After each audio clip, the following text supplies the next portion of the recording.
Good morning, everyone. Welcome to Sunday Morning Coffee with Lisa. I'm Spiritual Coach Lisa Hop, and it is Sunday, October 25th, 2020. This is the Halloween show. Thank you so much for joining me. If you're new, please don't be scared away. But please go to my website at lisahop.com. That's lisahop.com for all of my services, upcoming events, all about my books, all about my work, and why I do the work that I do. And for those of you joining me again, thank you so much. I appreciate you all very much. All of your positive testimonials, all of your comments on the YouTube channel. I appreciate it. So thank you. And please like, subscribe, share. Let's grow these subscribers. I'd appreciate it so much. And also be sure to follow, like my Facebook business page. And that is found under Spiritual Coach Lisa Hop at Facebook. Thank you so much. So today's topic, as I said, is, it's associated with Halloween. For an explanation of Halloween, its history, its traditions, please go to my YouTube channel if you're not there right now listening. There is a video from last year that explains all about Halloween. This week, I'd like to spend this particular Halloween channel broadcast talking about the difference between ghosts, spirits, hauntings, because sometimes it's confused. I think sometimes we exaggerate what ghosts are, and I think it's very important to know. I think it's also especially important to know that your departed loved ones in heaven are not ghosts, and most of the time they're not poltergeists. Probably 99.9% of the time, they're not at all restless. They're at peace. They are happy. I unfortunately and sadly had another devastating loss yesterday. And as I was sitting there processing yet another devastating and tragic loss in my life this year, not the largest, but still significant, I couldn't help get the sense that this person was now rejoined with their family and partying a storm up, even though the circumstances of their passing was very sad, tragic. I just knew that within hours they were at peace, were rejoined with those that they loved very much and wanted to be with. I know that. And they were having a ball. I have to admit, there's a part of me that envies them today. But down here, or over here, from that other dimension, I can't help but feel the tremendous loss. This year, I got knocked a couple times in the beginning, and I've been knocked to the ground recently. This one felt like that as well, because the losses just keep on coming. But I'm not saying or thinking things like, it can't get worse than this or what's next, because I don't want to dive into the energy. I just want to remember with love and gratitude the people that have crossed my path and that I have loved in tremendously wonderful times, and how blessed I am for having known them, how they blessed my life. This particular one, him and his family would come over and they would bring frozen drinks, and they were the best friends and generous and kind and fun and down to earth and amazing. And I'm very grateful that I knew them and that I knew him. And not only do I hope that he is now at peace, I sense he is. Heaven is home. It is the place we come from and the place we return to. And we feel as though it's home when we arrive. We feel secure. We feel tremendously loved. It's immeasurable, really, the love. We feel welcomed. We feel adored. And we feel that way no matter who we were in life. And that's very important to know, because there's assumptions due to our judgments that sometimes there's a chance we won't get there. Well, I'm not talking about evil at this moment. That's a whole different thing. But it is probably unlikely that any of you listening to this podcast is evil. Evil is dead in the eyes. Evil does exist. Evil has no capacity to really love. It's lacking in empathy, lacks in compassion. It is all about itself. And not everybody who's like that is evil.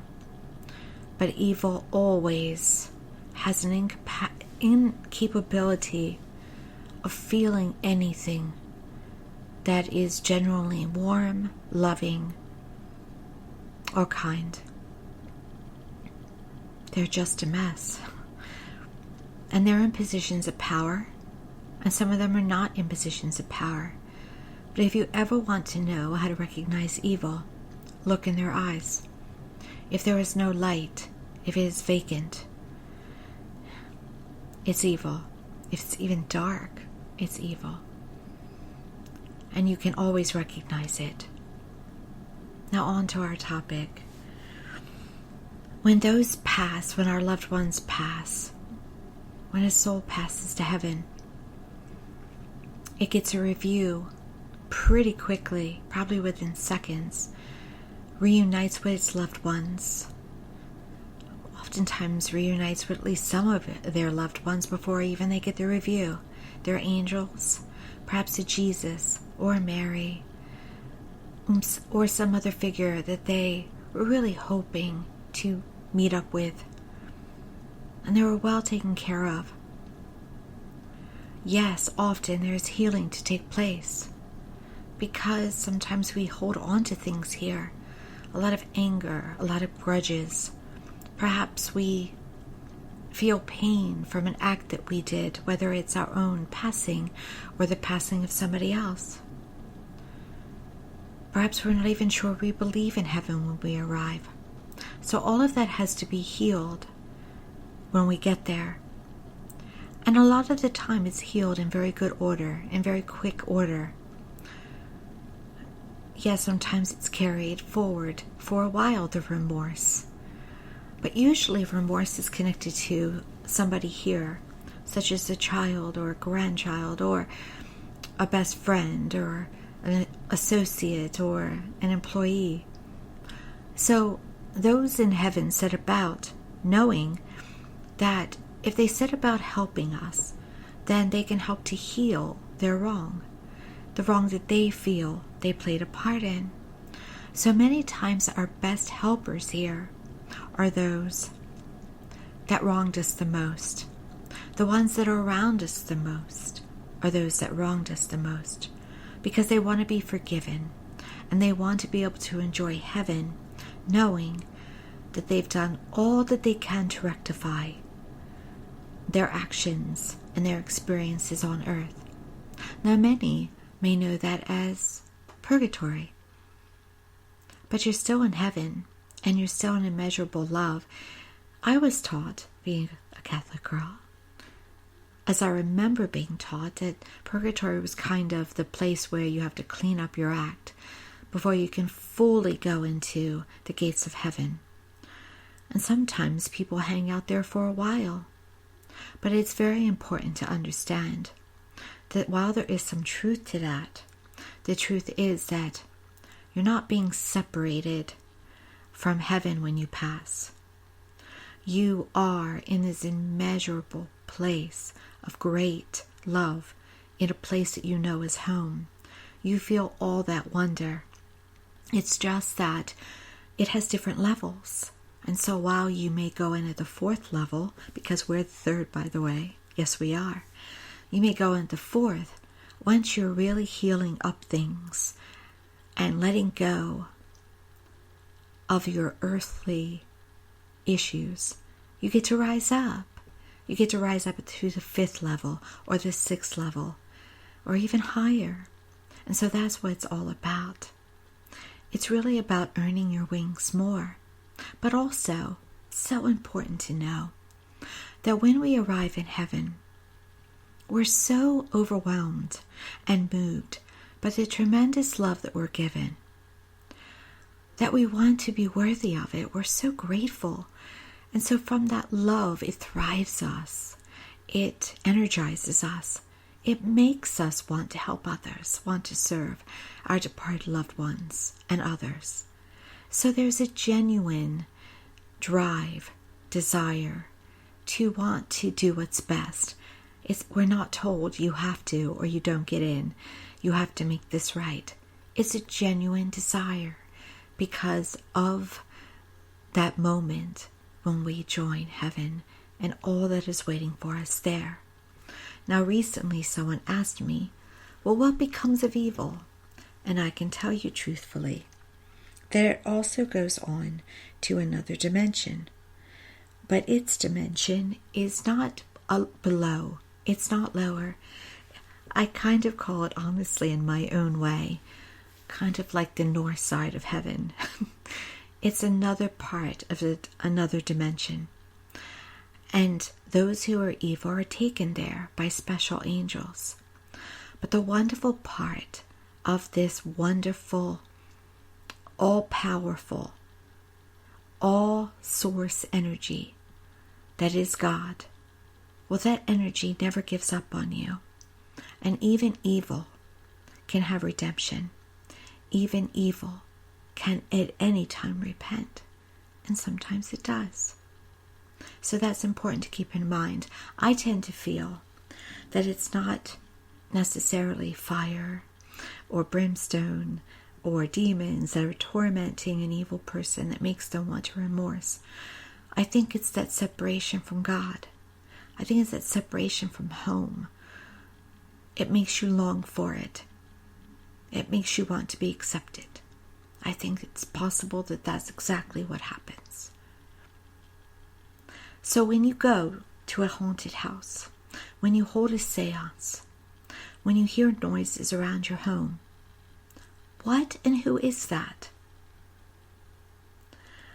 I often tell my clients that they may hear footsteps or feel energy shifts around their home. It seems like someone is in a room moving. And I always want to make it clear that it's not a ghost. It's your departed loved one. Because when our energy moves, a floor can creak, or it can sound like someone is moving. But it's just their energy. Departed loved ones are not ghosts. In all honesty, ghosts are not ghosts. But I think we like to call it energy and spirit that because it's usually in a haunted home or some haunted location. Now, what's a haunted location? A battlefield, a castle, a cemetery sometimes, an older home. These are places where energy is built up over time. And probably that energy that's there, those souls that were there before in those places, like a battlefield, for instance, have experienced trauma and fear. There's been murder and just all kinds of high emotions. And so that escalates the energy that's in this building, especially over time. And especially as well when you go ghost hunting. When you ask for spirit, spirit responds. And so if a lot of people are trying to reach out to spirit, it will build the spirit to reach out to them. Also, let's take a battlefield, for instance, because I love Gettysburg. Sometimes people in Gettysburg will actually see phantom soldiers floating around, or maybe they'll be solid and they come up and speak to them and then disappear. At Devil's Den, there's a Texan that loves to have his picture taken with you about dawn, but then when you get home, he's not in the picture. Now that's an actual intelligent meetup. But that is someone who wishes to revisit a time when he passed because it was traumatic. Now, stories sometimes, especially at Gettysburg, at the beginning of Gettysburg after the battle, right after the aftermath, there was a lot more stories because there was a lot more trauma that was fresh. But over time, you can still interact with those in spirit. But a lot of the time, most of the time, it is not an intelligent spirit that's literally trying to make a meet with you, but it's actually a residual. Time is so interesting that you can literally think that you are standing at Devil's Den, enjoying the rocks, enjoying the warm sun, and yet can see a soldier in the future or across the field. And it very, very well could be that in that moment when you're standing there, you manage to shift dimensions and go back in time. And that soldier that you're seeing is actually a recording of what happened in the past.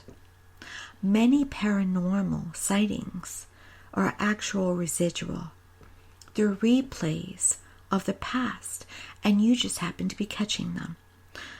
It could be that a time lapse is happening.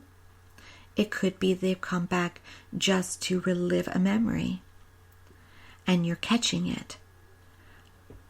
But it doesn't mean that those soldiers that are loading the canyon or walking through the woods are not at peace.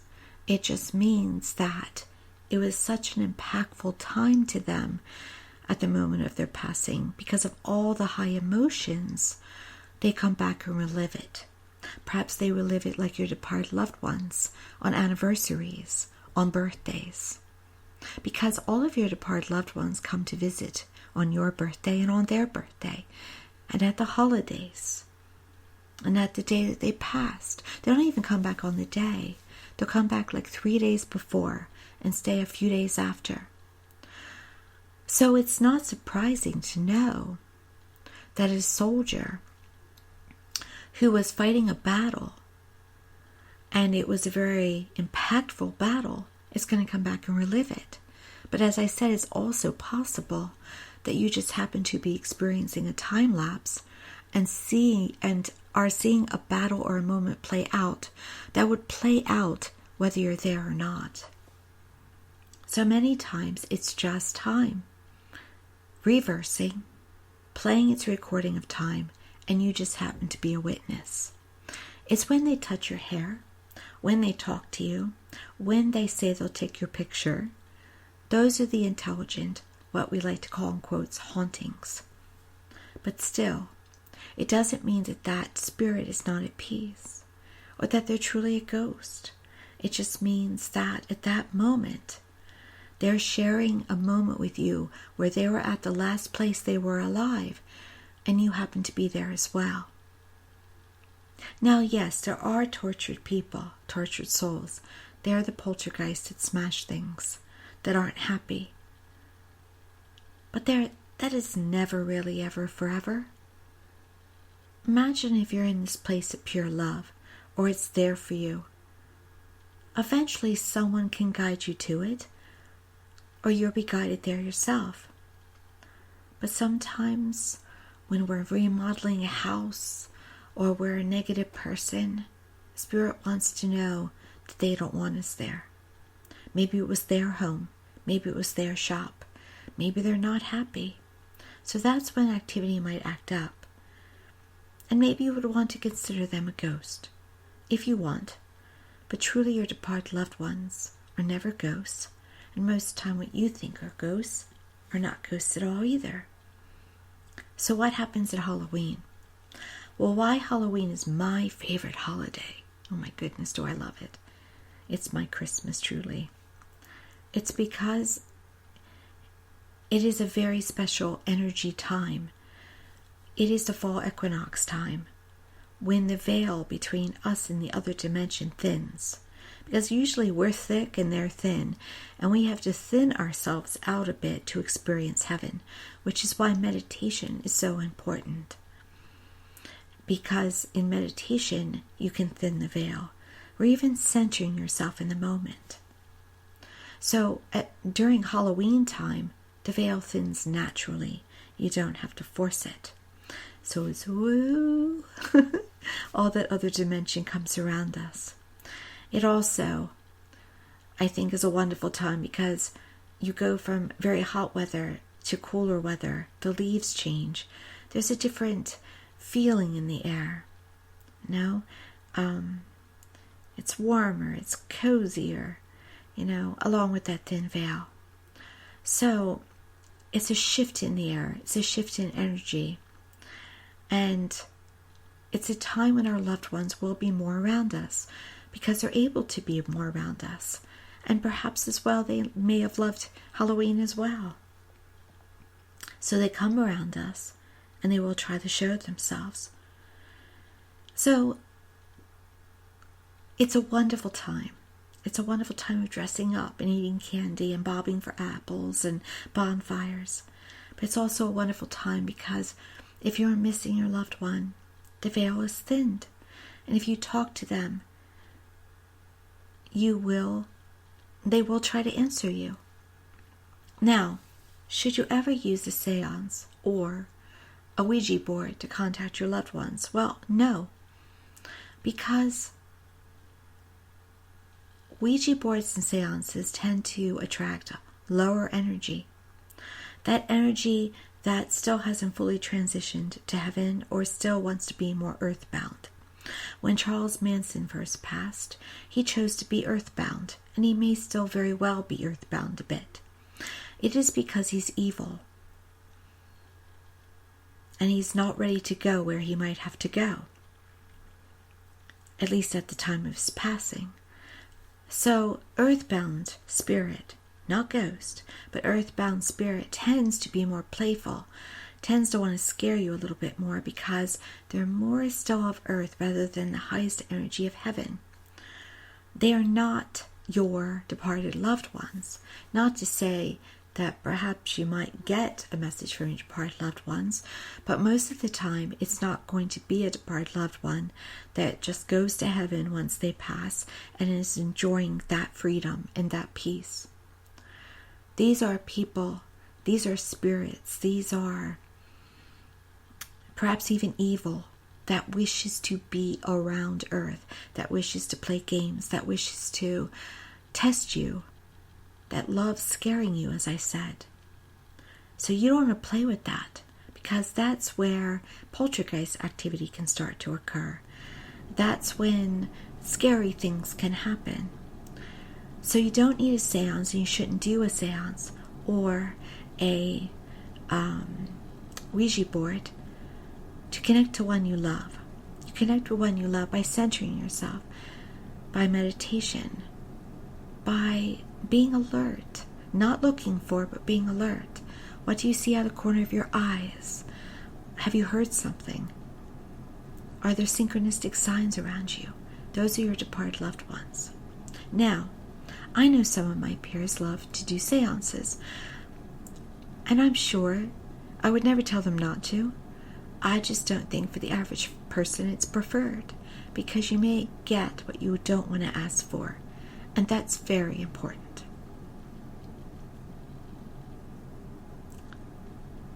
Your loved ones are in a place that you would hope they would go to, in a place that you hope you go to.